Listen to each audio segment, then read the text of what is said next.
Hey there, it's Silver. This is, of course, Baldur's Gate 3, something I definitely had to take a look at. I've actually been playing this on and off for the entirety of its early access campaign, but I've not really been able to delve that deeply into it until now.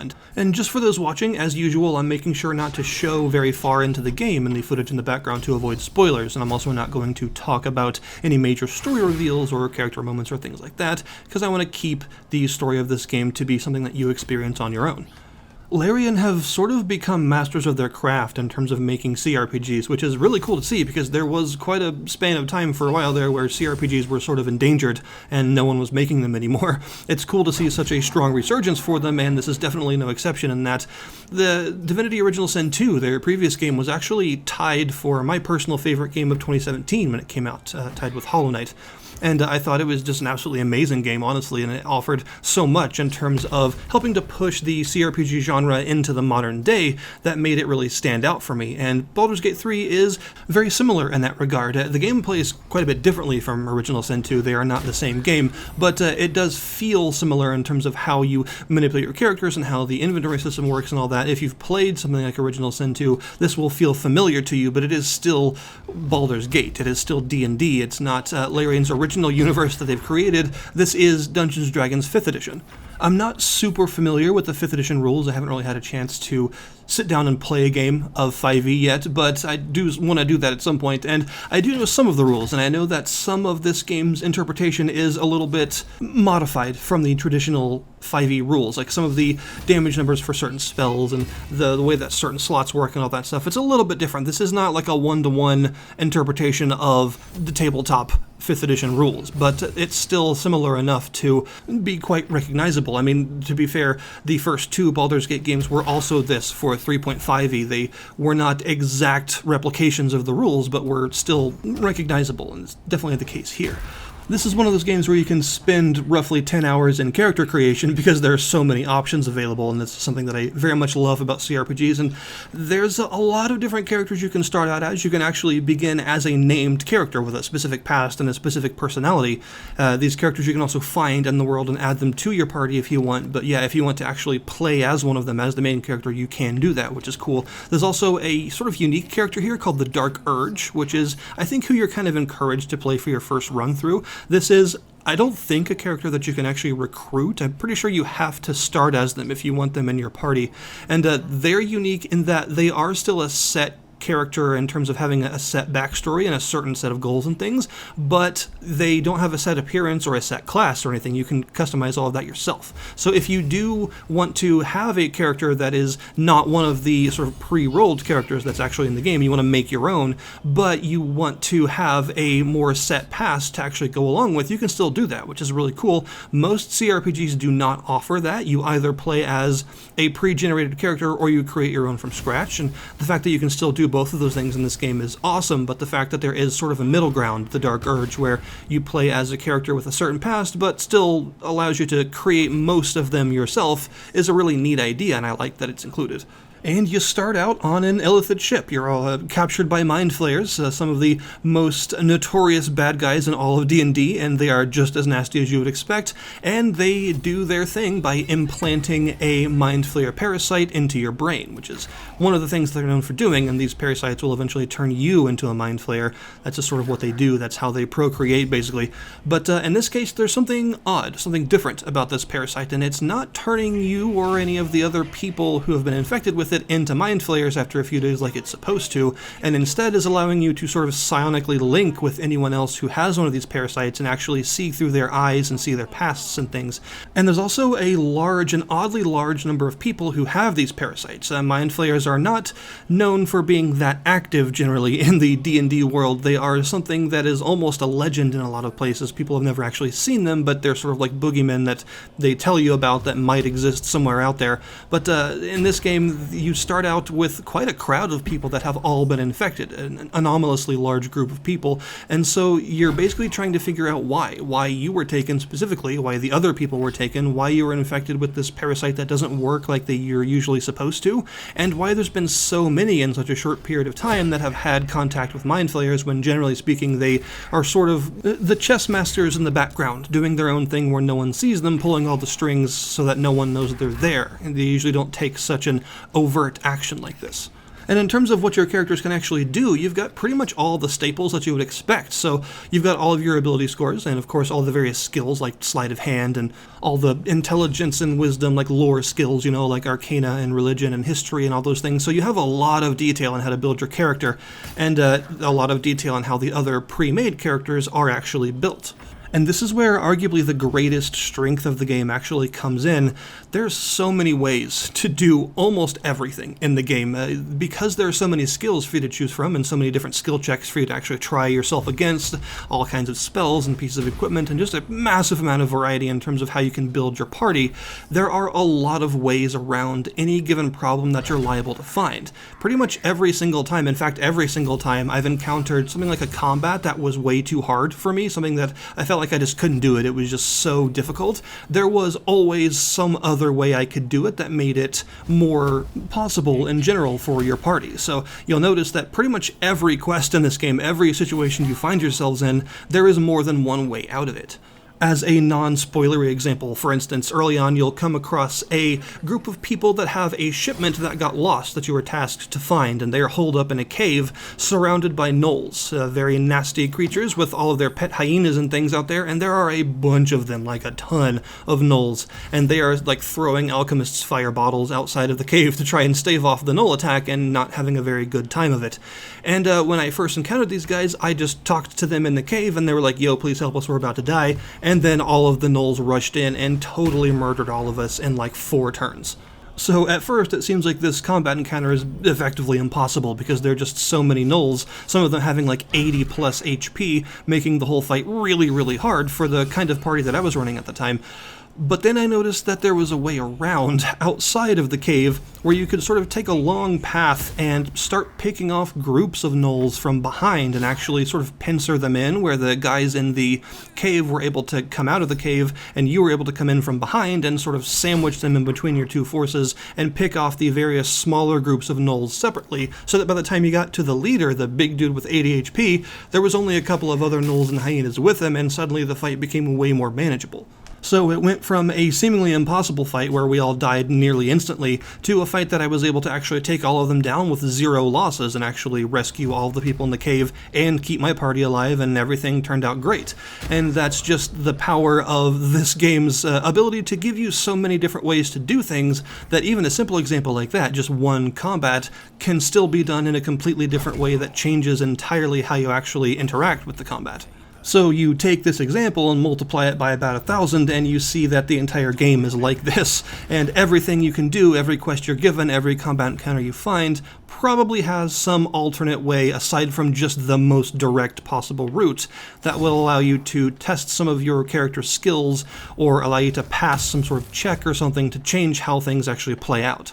On that note, I actually really wanted to talk about the skill check system in this game because it's very cool. It's a little bit different from how CRPG usually does skill checks in something like, say, a dialogue, by having just the skill appear next to the dialogue, so to say like wisdom next to it or something, so you know it's a wisdom check, and then you click it and either you fail or you succeed. Either that, or it will be grayed out if you don't have the required amount of wisdom so that you can never choose it, and if you do have the required amount, you can choose it and it'll always work. That's usually how skill checks in CRPGs sort of tend to work, but in this case, they fully embraced the D&D atmosphere of the whole thing by making you actually roll the dice yourself. You're given a D20 to roll for every skill check. Above the d20 will be the difficulty class, the DC of the skill check, so that's the number that you have to roll in order to succeed. And then below the d20 will be shown all of your bonuses and penalties to that skill. So if you're trying to kick in a door, it'll probably be a strength skill check. And if you have very high strength, say maybe 18, then you'll have like a +2 bonus. And then maybe you have like a potion of giant strength active that gives you another +1, so you've got a total +3.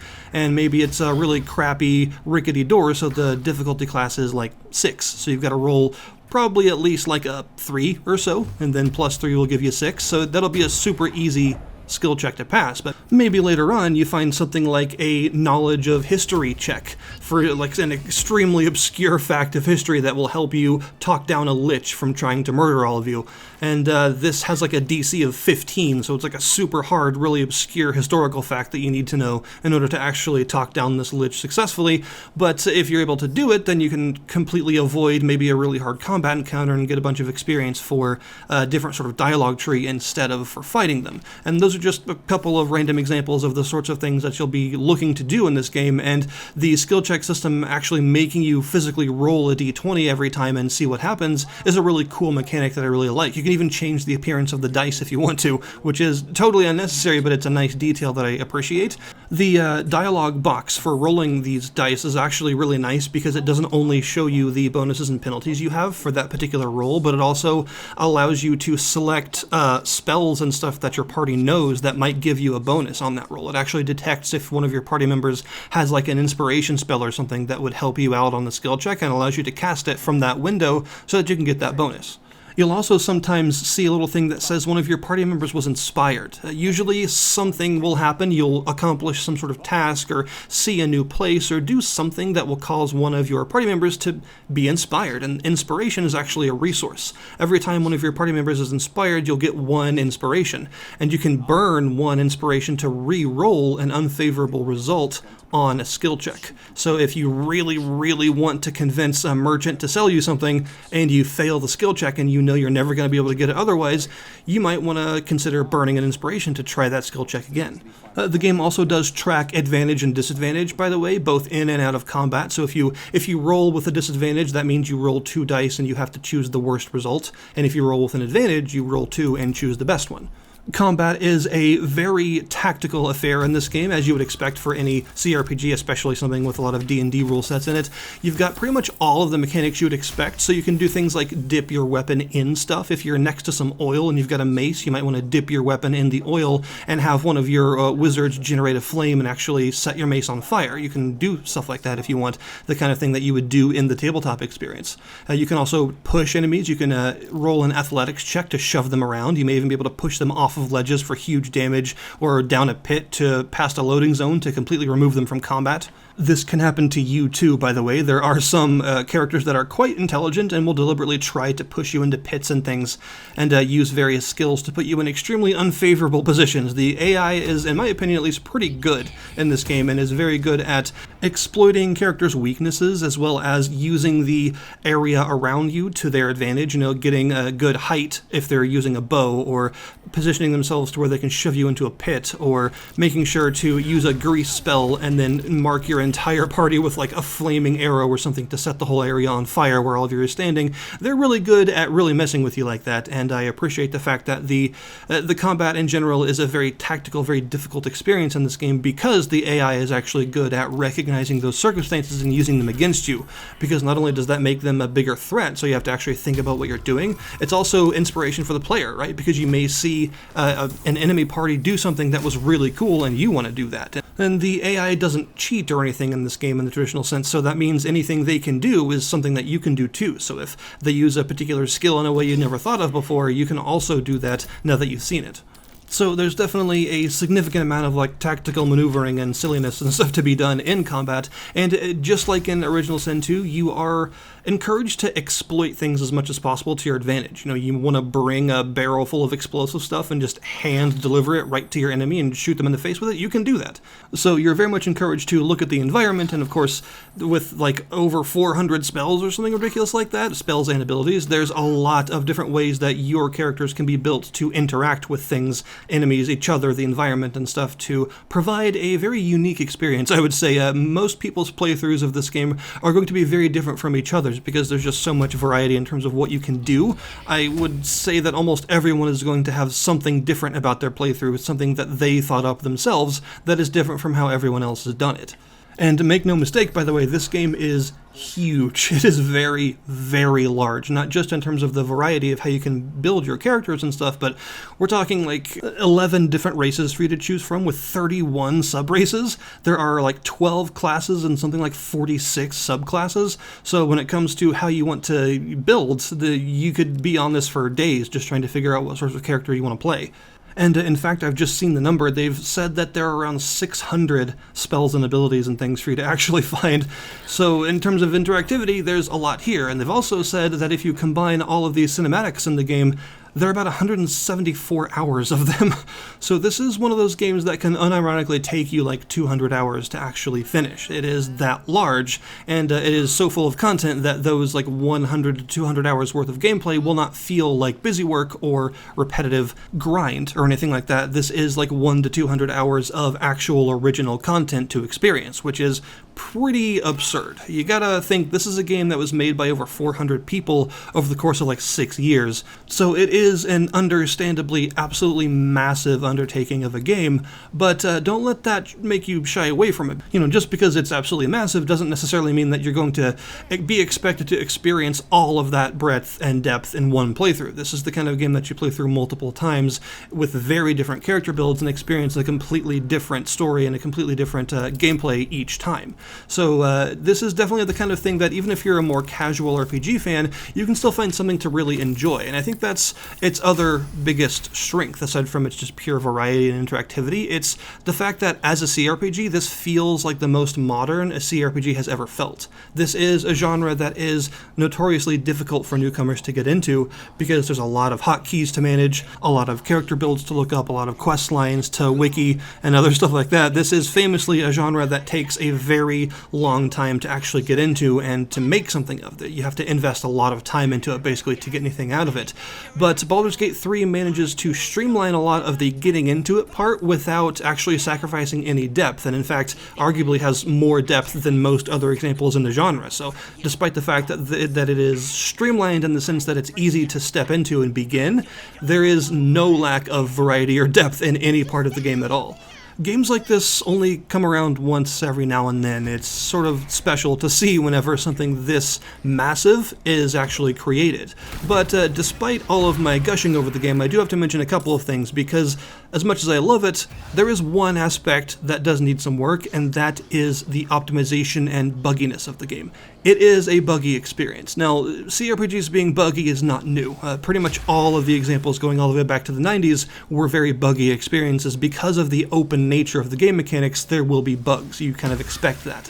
But after such a long period of time in early access, I was hoping that maybe more of the bugs would be fixed than I'm currently experiencing. I'm still experiencing some. This is far from a perfect launch. It is in a much better state than it used to be. It runs a lot better, it runs a lot smoother, more importantly, and it also has a lot more bug fixes and polish aspects and quality of life features and things than it used to. So they've done a lot of work in early access to shore it up as an extremely modern take on the CRPG formula that feels very smooth to play. But at the same time, there are still some bugs here. I've noticed a lot of bugs in regards to combat playing out strangely, like some characters skipping their turns sometimes, or characters making the game sort of freeze up for a couple minutes and then skipping their turn. Every time it becomes their turn, the game just like can't handle it and skips over them. It's a little bit weird. It doesn't happen that often, but it does happen. I've also noticed a lot of problems with cutscenes missing character models. Like, there's a cutscene early on where you see a dead Mind Flayer on the ground, and every time the camera zoomed in on where the Mind Flayer was, it was just an empty patch of ground. The Mind Flayer wasn't there. For some reason, the character model didn't load in. I've also had character models T-posing and stuff at the edges of your vision, and sometimes character models that get stuck in a T-pose when they're supposed to be dead, so they'll just sort of be standing in midair in a T-pose, and you can loot them and stuff, but they're just stuck like that. So the game, although it is very polished in a lot of other aspects, it does have some bugginess that still needs to be worked out, and a lot of the bugs involve a lot of visual stuff, a lot of model-based stuff, texture-based stuff, animation-based stuff, and combat-based stuff in terms of turns not resolving as smoothly as they should. So that's something that they're still going to need to work on, and something that I do feel the need to mention. Despite how much I absolutely adore this game, it is not as bug-free as I would like it to be. And then there's also the optimization that I mentioned. So the game runs beautifully for the first 2 acts. It's actually quite smooth in terms of how nice the game looks. The game is a very, very pretty game with a lot of detail in its environments and its character models and its armor and weapons and all that stuff. Looks really, really good. But once you hit Act 3, the optimization kind of goes out the window and you start to get some very inconsistent frame rates. And this is obviously going to depend very heavily on your system, but on my system, which is quite good. It's an R9 5950 and an RTX 3080, so it's a good computer for sure. It's a very powerful system. It's not absolutely top of the line, but it's definitely up there.